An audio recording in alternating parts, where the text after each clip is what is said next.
Hello friends, आप देख रहे हैं हमारा यूट्यूब चैनल जीके क्लासेज और मैं आपके लिए लेकर आया हूँ जीजीटीयू यानी गोविंद गुरु जनजातीय विश्वविद्यालय बांसवाड़ा के द्वारा जो सेट एग्जाम का आयोजन किया गया था उसका ये क्वेश्चन पेपर और साथ में आंसर की।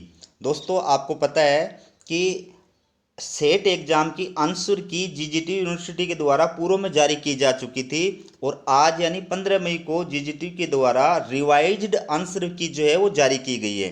तो ये संशोधित आंसर की के आधार पे मैं आपके सामने ये पेपर जो है वो लेकर के आया हूँ। दोस्तों, कई जो स्टूडेंट्स होते हैं, कैंडिडेट्स होते हैं, वो ये क्वेश्चन पूछ रहे हैं कि भाई सेट एग्जाम क्या होती है। तो मैं आपको बता दूं थोड़ा सा कि सेट का पूरा नाम है स्टेट एलिजिबिलिटी टेस्ट, ठीक है, फॉर कॉलेज लेक्चरर। ये जो एग्ज़ाम होती है वो कॉलेज लेक्चरर बनने के लिए जो है आयोजित की जाती है। जिस प्रकार से यूजीसी के द्वारा नेट का आयोजन किया जाता है, नेट क्वालिफाइड जो एक होता है वो भारत में कहीं पर भी कॉलेज लेक्चरर के लिए अप्लाई करने के योग्य होता है, ठीक है। उसी प्रकार से ये स्टेट लेवल की एग्ज़ाम होती है। सेट स्टेट किया हुआ कोई भी कैंडिडेट्स है वो राजस्थान की किसी भी कॉलेज में या यूनिवर्सिटी के अंदर पढ़ाने के लिए योग्य माना जाता है, ठीक है। आरपीएससी की एग्ज़ाम में बैठने के योग्य होता है, ठीक है। तो अपन अब बात करते हैं आंसर की और ये क्वेश्चन पेपर इसकी। तो इसमें दोस्तों सेट की एग्ज़ाम में दो पार्ट होते हैं। फर्स्ट पार्ट तो होता है जो वो कंपलसरी होता है आपके, ठीक है, जीके जीएस मेंटल एबिलिटी वगैरह से रिलेटेड होता है। और सेकंड जो पार्ट होता है इसका वो होता है आपका जो ऑप्शनल सब्जेक्ट है, जिस सब्जेक्ट में आपने पीजी कर रखी है उस सब्जेक्ट से रिलेटेड होता है, ठीक है। इस प्रकार से टोटल जो इस पेपर में 150 क्वेश्चन आते हैं। तो देखिए पेपर, पहला क्वेश्चन आपके सामने, अध्यापन अधिगम की प्रक्रिया में क्या समानता है। इसका सही उत्तर है आपके सामने लिखा हुआ है, उनकी व्यक्तिगत आवश्यकता के अनुसार उन्हें सहायता प्रदान करना। दूसरा क्वेश्चन है, एक शिक्षक का प्राथमिक कार्य है। उत्तर जो ये पीले अक्षरों में दे रखा है ये इसका उत्तर है दोस्तों। एक शिक्षक का प्राथमिक कार्य है छात्रों के अधिगम को प्रोत्साहित, प्रेरित और मार्गदर्शित करना। अगला क्वेश्चन है, निम्न प्रश्नों का स्तर क्या है। जैसे खालिस्तान पर एक आरेख तैयार करें, खालिस्तान के घटकों भागों की व्याख्या करें, खालिस्तान की विशेषताओं का निष्कर्ष निकालें। इस प्रकार के प्रश्नों का स्तर क्या है, तो इसका उत्तर होगा विश्लेषणात्मक स्तर। अगला क्वेश्चन है 4 का, खालिस्तान शिक्षाविद थे जिन्होंने दुनिया को किंडरगार्टन शिक्षा प्रणाली का उपहार दिया था। इसका उत्तर है फ्रीबेल। उत्तर आपके सामने लिखा हुआ है। निम्नलिखित में से अगला है, श्याम के दिशा निर्देशों के अनुसार MOOC में 4 चतुर्थांश होने चाहिए। निम्न में से कौन सा इन चतुर्थांशों की सही सूची और अनुक्रम है। इसका सही जो उत्तर है वो 1 नंबर का है।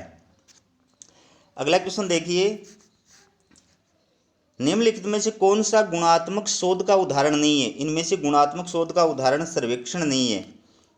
फिर है, सुविधाजनक नमूनाकरण तकनीक का उपयोग करके चुने गए और 15 से कम डेटा के लिए आप निम्न में से कौन सी अनुमानित सांख्यिकी डेटा विश्लेषण तकनीक का उपयोग करेंगे। इसका उत्तर है एक अप्रचालिक परीक्षण, एक अप्रचालिक परीक्षण। अगला है, अनुसंधान के माध्यम से प्राप्त आंकड़ों का विश्लेषण करने के लिए निम्नलिखित में से कौन सा सॉफ्टवेयर उपयोगी नहीं है। इसका उत्तर होगा SSPS। अगला क्वेश्चन है, निम्न में से कौन सा प्रकार अनुसंधान में साक्षात्कार के प्रकार से संबंधित नहीं है। इसका उत्तर होगा अव्यक्तिक साक्षात्कार। अगला क्वेश्चन है दोस्तों, ये जो क्वेश्चन है इसको आपको ये पैराग्राफ जो है इसको पढ़ना पड़ेगा और इस पैराग्राफ को पढ़ करके, ये मैं स्क्रीन को रोक दी मैंने, आप इसको पढ़ लेना और इस पैराग्राफ को प्लस इस पैराग्राफ को पढ़ करके और फिर आपको उत्तर देने हैं, ठीक है। तो मेरे पास इतना समय नहीं कि ये पढ़ूँ क्योंकि वीडियो बहुत लंबा हो जाएगा। अगला क्वेश्चन है, इस अनुच्छेद के लेखक भारतीय संस्कृति को या की करना चाहते हैं। उत्तर होगा पुनर्जीवित। फिर है, इस अनुच्छेद में ऐश्वर्य शब्द का अर्थ है। उत्तर होगा धन। फिर है, निम्नलिखित में से कौन सा उपरोक्त अनुच्छेद के अनुसार पश्चिमी समाज द्वारा सामना किया जाने वाला मुद्दा नहीं है।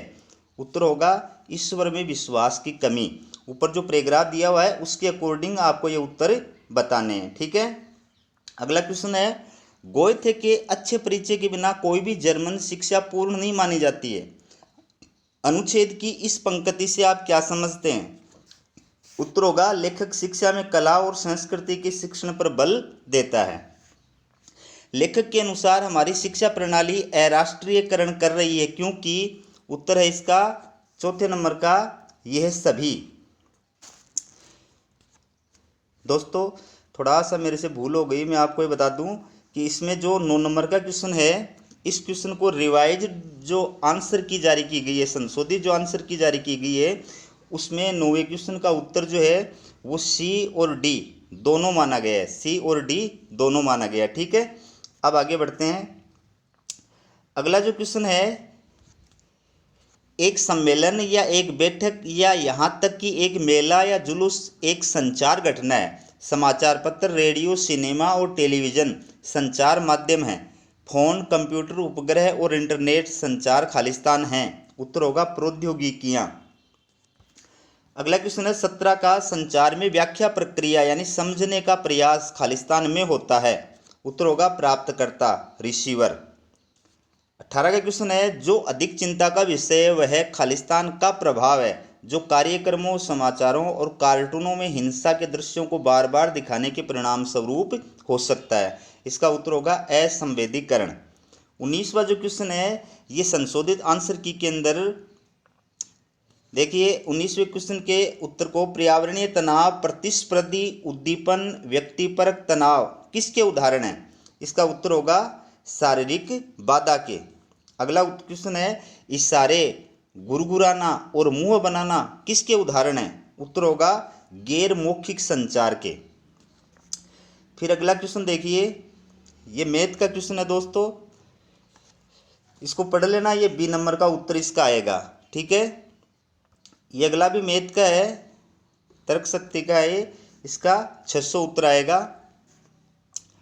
अगले का जो क्वेश्चन है, दो उम्मीदवारों के बीच एक चुनाव में विजेता को कुल डाले गए मतों का 82% प्राप्त हुआ और उसने 3840 मतों के बहुमत से चुनाव जीत लिया। यदि कोई मत अमान्य घोषित नहीं किया जाता है तो डाले गए मतों की कुल संख्या क्या है? इसका उत्तर आएगा ये। ठीक है, अगला क्वेश्चन देखिए, नीचे दिए गए प्रश्नों का उत्तर देने के लिए निम्नलिखित जानकारी को ध्यानपूर्वक पढ़ें और इस जानकारी के आधार पर निम्न में से किसका निश्चित रूप से अर्थ है कि पी क्यू का पोता है? इसके आधार पर बताना है कि पी क्यू का पोता है। इसका उत्तर होगा नॉन ऑफ द दोज, इनमें से कोई नहीं। अगला क्वेश्चन होगा, ये आपके सामने है, निम्नलिखित तर्क पर विचार कीजिए। मुख्य आधार वाक्य कोई भी वर्ग आयात नहीं है और लघु आधार वाक्य है कि सभी आयत वृत्त हैं। निष्कर्ष है इसका, कुछ वृत्त वर्ग नहीं है। उपरोक्त प्रतिज्ञप्ति का भाव क्या है? इसका उत्तर होगा दोस्तों AEAO। ठीक है, अगला क्वेश्चन देखिए, वह सादृश्य चुने जो प्रदान किए गए उदाहरण से सबसे अच्छा मेल खाता हो। इसका उत्तर होगा A, वर्षा, तरबतर। फिर अगला क्वेश्चन है, ये पूरा पढ़ने के बाद में आपको इसका उत्तर देना है। इसका उत्तर जो है वो चौथे नंबर का, बी नंबर का जो है वो सही है।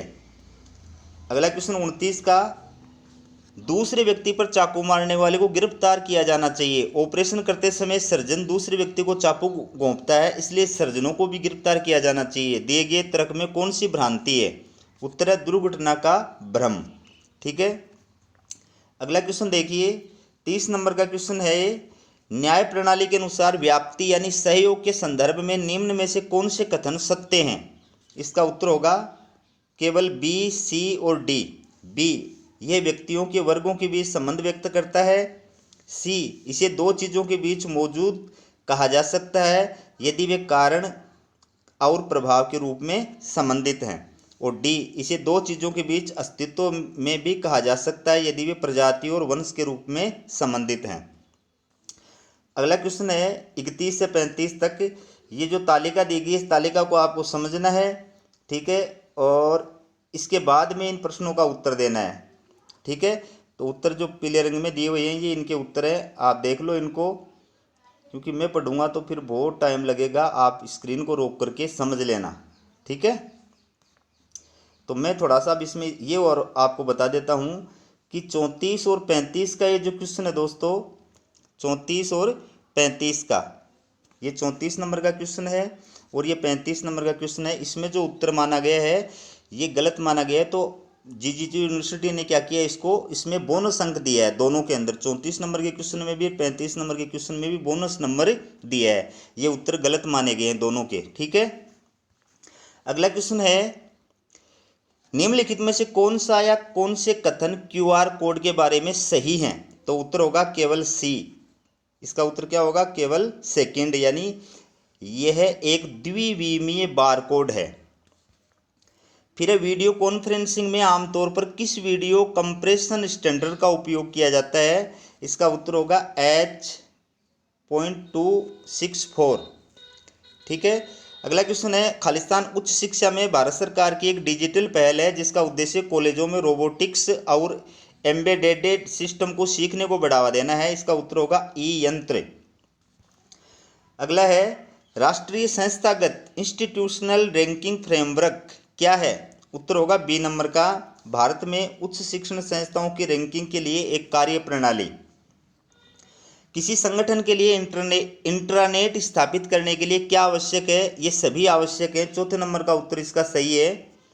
अगला क्वेश्चन है, किस प्रोटोकॉल के तहत स्वच्छ विकास तंत्र CDS लागू किया गया है? इसका उत्तर होगा क्योटो प्रोटोकॉल।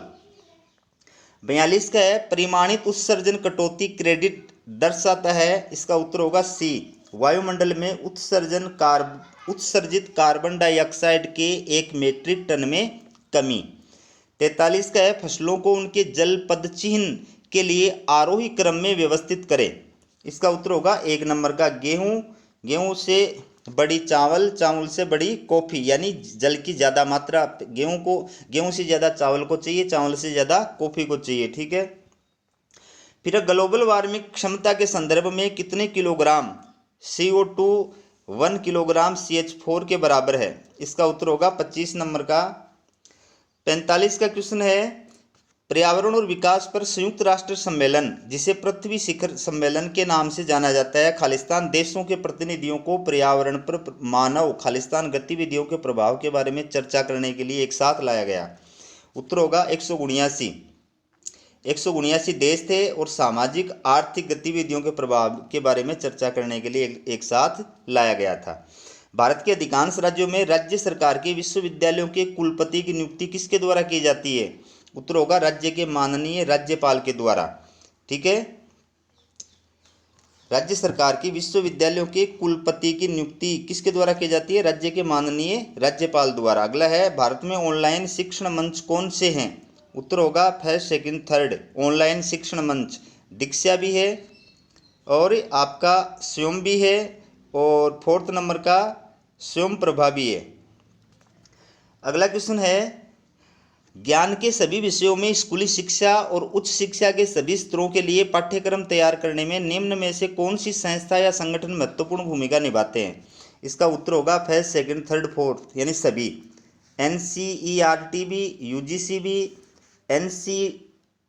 NCTE भी, AICTE भी, सभी। निम्नलिखित में से कौन सा प्राचीन भारतीय विश्वविद्यालय वर्तमान समय के पाकिस्तान में स्थित है? उत्तर आपके सामने है, तक्षशिला विश्वविद्यालय। 50 का क्वेश्चन है, NEP नई शिक्षा नीति 2020 ने किस पर जोर दिया है? इसका उत्तर होगा चारों पर जोर दिया है, यानी सभी इंजीनियरिंग और मेडिकल पाठ्यक्रम स्थानीय भाषाओं में शुरू करना, प्राचीन ज्ञान प्रणालियों को पुनर्जीवित करना, सभी कॉलेजों को बहुविषयक विश्वविद्यालयों में परिवर्तित करना, प्रारंभिक बाल्यावस्था देखभाल और शिक्षा के लिए एक नया पाठ्यक्रम तैयार करना। प्राचीन भारतीय राजनीतिक चिंतन और संस्थाओं के पास क्या है? उत्तर होगा निरंतरता। अगला क्वेश्चन है, प्राचीन भारतीय राजनीतिक विचार काफी हद तक प्रभावित थे। उत्तर होगा राजशाही राज्यों से। महाभारत ने किसको अत्यधिक महत्व दिया? उत्तर होगा निजी संपत्ति को। अगला क्वेश्चन देखिए, कौटिल्य के अनुसार राज्य के तत्व हैं 7, स्वामी, अमात्य, जनपद, दुर्ग, कोष, बल और मित्र। फिर है, दार्शनिक राजा का विचार किसके द्वारा दिया गया था? उत्तर होगा प्लेटो के द्वारा। अगला है, प्लेटो का न्याय सिद्धांत आधारित है। उत्तर होगा कार्यात्मक विशेषज्ञता, एक दूसरे के कर्तव्य और सद्भाव में विभिन्न वर्गों द्वारा हस्तक्षेप नहीं करना। अगला क्वेश्चन है, निम्न में से कौन सा कथन सत्य है? ये पॉलिटिकल के क्वेश्चन आगे। ग्रीन राजनीतिक विचार मनुष्य को एक राजनीतिक जानवर मानते हैं। अगला क्वेश्चन है, प्लेटो का न्याय सिद्धांत आधारित है? उत्तर होगा शिक्षा पर। अगला क्वेश्चन देखिए, निम्न में से कौन सा कथन सत्य है? इन जो कथनों में कौन सा कथन सत्य है? तो पहला है, प्लेटो का मानना था कि संरक्षक वर्ग को संपत्ति और परिवार का त्याग कर देना चाहिए। अगला क्वेश्चन है, प्लेटो ने हिमायत की थी, किसकी हिमायत की थी? न्याय की सार्वभौमिक अवधारणा की। फिर है, मनुष्य स्वभाव से ईर्ष्यालु होते हैं और दूसरों को समृद्ध होते नहीं देख सकते, इस पर कौन विश्वास करता है? उत्तर होगा मैकियावली। फिर है, जेस मील के संबंध में कौन से कथन सही हैं? पहला कथन सही है जेस मील के बारे में, वह व्यक्ति के जीवन में सरकारी हस्तक्षेप को न्यूनतम संभव सीमा तक कम करने के लिए खड़ा है। ठीक है। अगला क्वेश्चन है, जेरेमी बेंथम ने किस प्रकार की सरकार को प्राथमिकता दी है? तो उत्तर होगा प्रतिनिधि लोकतंत्र को। अगला क्वेश्चन देखिए, निम्न में से विचारधारा शब्द का प्रयोग सबसे पहले किसने किया था? तो उत्तर होगा डेस्टूट डी ट्रेसी ने। फिर है, राजनीति के अध्ययन का आधुनिक दृष्टिकोण किस अर्थ में पारंपरिक दृष्टिकोण से भिन्न है? यह पश्चिमी और गैर पश्चिमी संस्थानों के अध्ययन पर केंद्रित है। निम्नलिखित में से कौन सी एक चुनाव सुधारों को प्रस्तावित करने के लिए 1974 में नियुक्त तारकुंडे समिति की सिफारिश थी? तारकुंडे समिति की सिफारिश इनमें कौन सी थी? मतदाताओं की आयु 21 वर्ष से घटाकर के 18 वर्ष करना। फिर है, भारत खालिस्तान में भारत के चुनाव आयोग को एक बहुसदस्यीय आयोग बनाया गया था, किस वर्ष बनाया गया था? 1993 में बनाया गया था। अगला क्वेश्चन है, भारतीय संविधान किस प्रकार की विचारधारा पर आधारित है? उत्तर होगा उदारवाद। फिर है, निम्न में से किसने कहा था कि प्रत्येक राज्य अपने द्वारा संपोषित अधिकारों से जाना जाता है? उत्तर होगा हेराल्ड जे लास्की। कौन कहता है कि हाल के वर्षों में विचारधारा का ह्रास हुआ है? उत्तर होगा प्रोफेसर डेनियल बेन। विचारधारा के पतन का सिद्धांत प्रतिपादित किया था। लोकतंत्र सरकार का एक आदर्श रूप नहीं है क्योंकि ये सभी को सरकार से जोड़ता है, इस कथन में कौन विश्वास करता है? उत्तर होगा अरस्तु। भारत की पहली नारीवादी प्राय किसको माना जाता है? उत्तर होगा पंडिता रमाबाई। एकदलीय व्यवस्था का मूल दोष क्या है? एकदलीय व्यवस्था का मूल दोष है यह तानाशाही की ओर जाता है। फिर है, भारत में नागरिकता अधिनियम कब अधिनियमित किया गया था? नागरिकता अधिनियम 1955 में अधिनियमित किया गया था। निम्नलिखित कथनों में से कौन सा कथन सही है? पहला कथन सही है, एक निरंकुश राज्य में नेता पार्टी या राज्य को हर चीज का आधार बनने के लिए आदर्श बनाया जाता है। फिर है, लोकतंत्र पारंपरिक रूप से संकट के समय निरंकुशता की ओर जाता है। ये क्या है? ये संवैधानिक तानाशाही कहलाती है। स्वतंत्रता एक सुव्यवस्थित समाज के अनुरूप न्यूनतम नियंत्रण और विनिमयों के साथ वांछित चीजें करने का अधिकतम अवसर है। ये क्या वर्णन करता है? लोकतंत्र को वर्णित करता है। फिर तुलनात्मक प्रशासनिक समूह की स्थापना कब की गई थी? तो तुलनात्मक प्रशासनिक समूह की स्थापना 1960 में की गई थी। सहभागी लोकतंत्र का अर्थ क्या है? सहभागी लोकतंत्र का अर्थ है हित समूहों के माध्यम से नागरिकों की भागीदारी। अगला क्वेश्चन है, निम्नलिखित कथनों में से कौन सा कथन सही है? उत्तर होगा लोकतंत्र मुक्त चर्चा की एक प्रक्रिया है जिसमें सभी लोग भाग ले सकते हैं।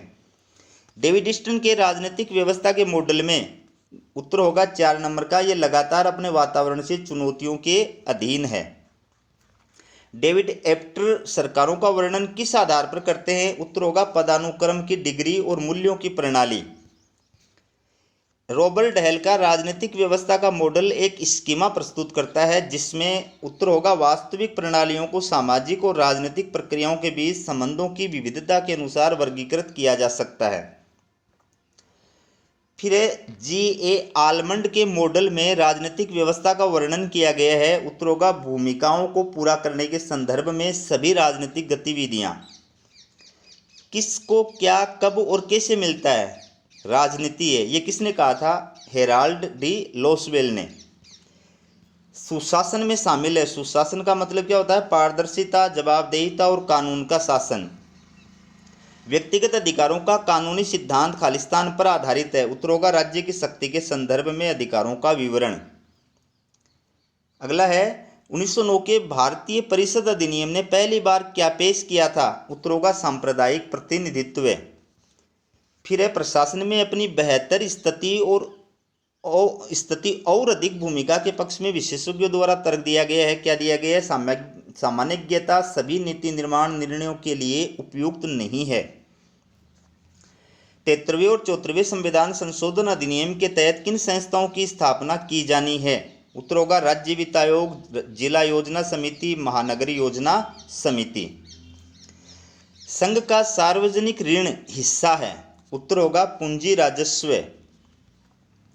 फिर है प्रशासन पर विधायी नियंत्रण किसका विषय है? प्रशासन पर विधायी नियंत्रण लोकतांत्रिक आस्था का विषय है।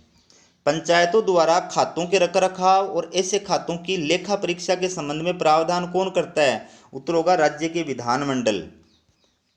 निम्नलिखित में से कौन सा बजटिंग का सही सिद्धांत है? बजटिंग का सही सिद्धांत है अनुमान राजस्व के आधार पर होना चाहिए। निम्नलिखित में से किस अधिनियम ने भारत में चुनाव के सिद्धांत की शुरुआत की थी? उत्तर होगा 1892 का भारतीय परिषद अधिनियम।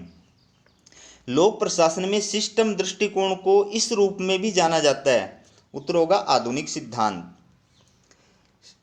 शब्द के लोकप्रिय होने से बहुत पहले व्यवहारिक वैज्ञानिक के रूप में किसे माना जाता है? उत्तर होगा एल्टन मेयो।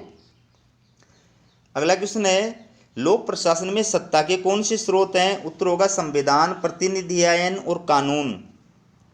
मैक्स वेबर के अनुसार प्राधिकार को वर्गीकृत किया जाता है पारंपरिक, करिश्माई, कानूनी और तर्क संगत। लोक प्रशासन में विकेंद्रीकरण की योजना क्या है? उत्तर होगा यह प्रशासन को अधिक उत्तरदायी बनाता है और दक्षता बढ़ाता है। भारतीय संविधान की प्रस्तावना अपने सभी नागरिकों की किस स्वतंत्रता को सुरक्षित करना चाहती है? उत्तर होगा विचार, अभिव्यक्ति, विश्वास, आस्था और पूजा।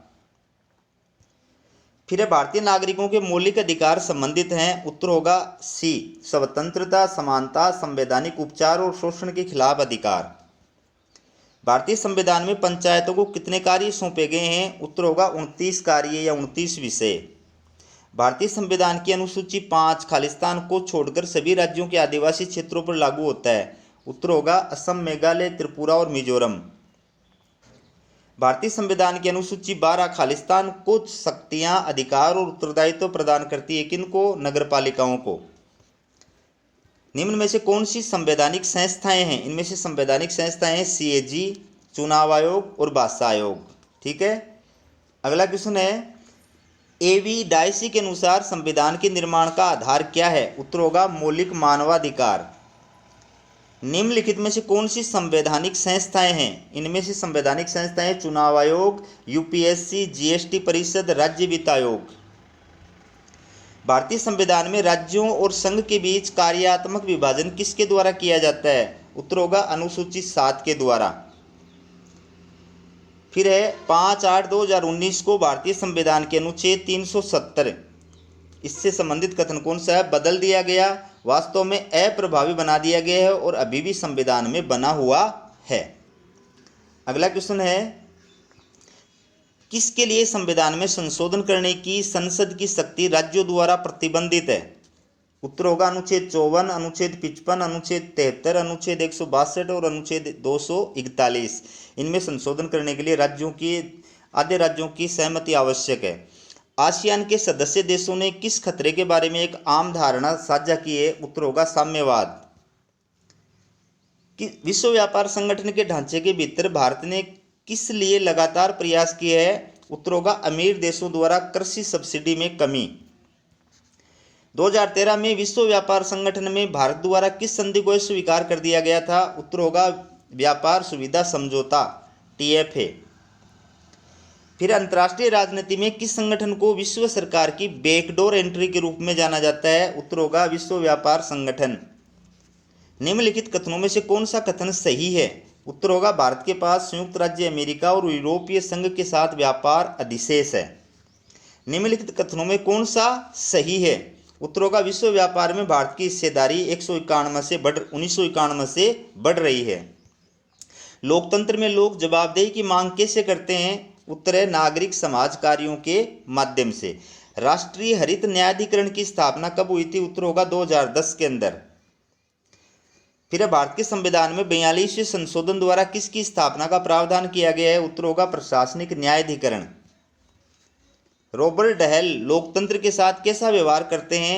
उत्तर होगा यह एक तंत्र है जिसका आवश्यक कार्य संतुलन बनाए रखना है ताकि वितरणात्मक न्याय का सिद्धांत अबाधित रहे। फिर है मुक्त व्यापार समाज लोकतांत्रिक व्यवस्था के लिए सबसे उपयुक्त है, ये किसने कहा था? उत्तर होगा मिल्टन फ्रीडमैन। सकारात्मक व्यक्तिवाद शब्द किसने गढ़ा था? सीबी मैकफर्सन ने। अगला क्वेश्चन है, जॉन रॉल्स के अनुसार संवैधानिक लोकतंत्र को संतुष्ट करना चाहिए। उत्तर होगा सभी के लिए समान अधिकार और संस्थागत संरचना द्वारा परिभाषित समानता। फिर है भारत की परमाणु नीति आधारित है, किस पर आधारित है? शांतिपूर्ण परमाणु प्रौद्योगिकी का विकास। भारत के परमाणु सिद्धांत में मूलभूत सिद्धांत शामिल है। उत्तर होगा पहले उपयोग नहीं, गैर परमाणु राज्यों के खिलाफ कोई उपयोग नहीं, न्यूनतम परमाणु प्रतिरोध। फिर है 1972 के शिमला समझौते में क्या कहा गया है? उत्तर होगा भारत और पाकिस्तान शांतिपूर्ण तरीके से अपने मतभेदों को सुलझाने का संकल्प लेते हैं। संघर्ष समाधान के शांतिपूर्ण तरीकों में शामिल है बातचीत, मध्यस्थता और सुलह। टू ट्रीटीज ऑफ गवर्नमेंट द्वारा किसके द्वारा लिखी गई पुस्तक है? John Locke.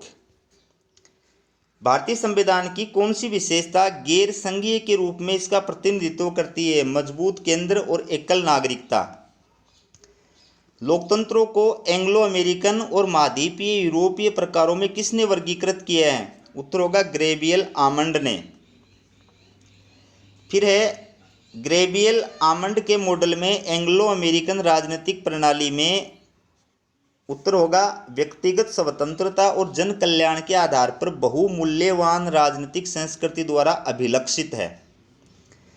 अधिनायकवादी राजनीतिक व्यवस्था की मूल विशेषता क्या है? उत्तर होगा संचार सरकारी एजेंसियों द्वारा नियंत्रित किया जाता है, एक तर्कसंगत नौकरशाही द्वारा निग्रह बल पर एकाधिकार होता है। राजनीतिक अधिकार खालिस्तान से संबंधित हैं। उत्तर होगा राज्य के मामलों में नागरिकों की भागीदारी। फिर है व्यक्तिगत अधिकारों का आनंद और रक्षा तभी होती है जब स्वतंत्रता और समानता के अधिकारों की रक्षा के लिए पर्याप्त कानूनी सुरक्षा होती है। अगला क्वेश्चन है, निम्नलिखित में से किस कथन के लिए अरस्तु को गलत श्रेय दिया जाता है? उत्तर होगा राज्य एक दिव्य रचना है। फिर है किस संवैधानिक प्रावधान के तहत भारत में पंचायत राज निकायों के चुनाव होते हैं? उत्तर अनुच्छेद 243 के। मैकियावली को निम्नलिखित में से किस कथन के लिए गलत श्रेय दिया जाता है? उत्तर होगा राजकुमार भूमि के कानून से ऊपर है। राजनीतिक दल किसके सफल संचालन के लिए अत्यावश्यक हैं? उत्तर होगा लोकतंत्र। फिर है प्रत्येक चुनाव का मुख्य लाभ है? उत्तर है प्रतिनिधि लोगों के प्रति अधिक उत्तरदायी बन जाते हैं। अनुच्छेद 371 ए खालिस्तान राज्य के लिए विशेष प्रावधान करता है, किस राज्य के लिए? नागालैंड के लिए। फिर है संविधान में संशोधन करने की संसद की शक्ति दी गई है? उत्तर होगा अनुच्छेद 368 में। भारत के संविधान के तहत कुछ वर्गों से संबंधित विशेष प्रावधान किन पर लागू होते हैं? उत्तर होगा अनुसूचित जाति, अनुसूचित जनजाति और पिछड़ा वर्ग से। फिर भारत एक धर्मनिरपेक्ष राष्ट्र है, संविधान के कौन से अनुच्छेद इसे सिद्ध करते हैं? उत्तर होगा अनुच्छेद 25 और अनुच्छेद 30। अगला क्वेश्चन है, किस संविधान संशोधन के माध्यम से देश में आंतरिक गड़बड़ी के लिए आपातकाल घोषित करने की शक्ति को हटा दिया गया और सशस्त्र विद्रोह शब्द से बदल दिया गया? उत्तर होगा 44वें संविधान संशोधन द्वारा। फिर प्राधिकार का स्वीकृति सिद्धांत कहता है कि वरिष्ठ के अधिकार की वैधता आधारित है। उत्तर होगा अधीनस्थों द्वारा स्वीकृत स्वीकृति पर। फिर लोकतांत्रिक समाज में खुले या सार्वजनिक मतदान का समर्थन किसने किया है? उत्तर होगा जेएस मिल ने। नेतृत्व की लोकतांत्रिक या सहभागी शैली को किसके द्वारा उजागर किया गया है? उत्तर होगा मानव संबंध सिद्धांत। राजनीतिक विचारधारा के पतन का कारण है? उत्तर होगा वैश्वीकरण और अंतर्राष्ट्रीयतावाद। अगला क्वेश्चन है लास्ट 50 का, भारत के संविधान में निहित व्यक्तियों के मौलिक अधिकार इस अवधारणा पर आधारित हैं कि, दोस्तों रिवाइज जो आंसर की है उस आंसर की के अंदर इसका उत्तर चेंज कर दिया गया है। अब 1 नंबर के स्थान पर इसका उत्तर जो वो 4 नंबर है, डी। संविधान राज्य के लिए डीनी सी संविधान अधिकार देता है, और यदि संविधान संशोधन द्वारा दिए गए अधिकार वापस ले लिए जाते हैं तो इसे सभी द्वारा स्वीकार किया जाता है। तो ये था दोस्तों सेट एग्जाम का टाइम टेबल रिवाइज्ड आंसर की के अकॉर्डिंग पेपर सॉल्यूशन। ठीक है, तो वीडियो कैसा लगा कमेंट करके जरूर बताएं। वीडियो को लाइक करें, शेयर करें, चैनल को सब्सक्राइब करें। हमारा वीडियो देखने के लिए बहुत बहुत धन्यवाद।